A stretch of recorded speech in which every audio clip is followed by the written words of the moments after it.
Shalom friends, welcome to Daf Reactions, Chagigah 22. In today's Daf, we continue our detailed discussion of ritual purity and impurity. But if you find it confusing, don't worry. As we'll see today, sometimes the sages do too. So in the Gemara, Chavarim are people who are super careful about ritual purity and impurity, and they know all the rules. On the other hand, we have Amei Haaretz, common people who don't necessarily know and or care that much about the rules of impurity and purity. It's the Talmudic equivalent of being basic. And Amei Haaretz really resent being Chaver-splained to. So can a Chaver borrow something from an Am Haaretz, knowing that they're not that careful about ritual purity? Let's hear from the OG schools of Jewish learning, Beit Hillel and Beit Shammai. This is the scenario. You're an Am Haaretz, don't take it personally, it's just an example, and you live in a 2-story house. On the first floor, there's a corpse. That makes everything ritually impure, and there's an opening to the second floor, maybe like a ladder goes up there. You don't want the second floor to become ritually impure because you just went and stocked up at Costco. So let's say you've sealed stuff inside of an earthenware container.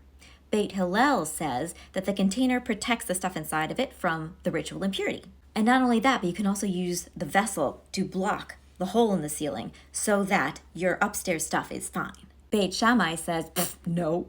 The vessel can protect some things like food, but not other stuff like metal. Anything touched by an Am Haaretz is considered impure because we really can't trust them. Beit Hillel says, wait a minute, you just said the food and drink inside the vessel were fine, so Beit Shammai says, oh no, we just meant that for like basic Amei Haaretz. A Chaver would never go and borrow an earthenware vessel from an Am Haaretz because they know that that's not a material you can put in the mikvah for purification. And if he borrows something metal, he will not know that that metal thing was actually in the same room as a corpse and needs more than just a basic mikvah dunk. It needs clinical strength purification. The Daf talks about a Baraita where Rabbi Yehoshua is questioning this whole Beit Shammai take and says it's illogical. So you're basically saying there's a corpse on the first floor, an earthenware vessel blocking to the second floor, and on the second floor there's a woman, and a woman is holding a bowl, and the bowl is metal, and inside the metal bowl is food.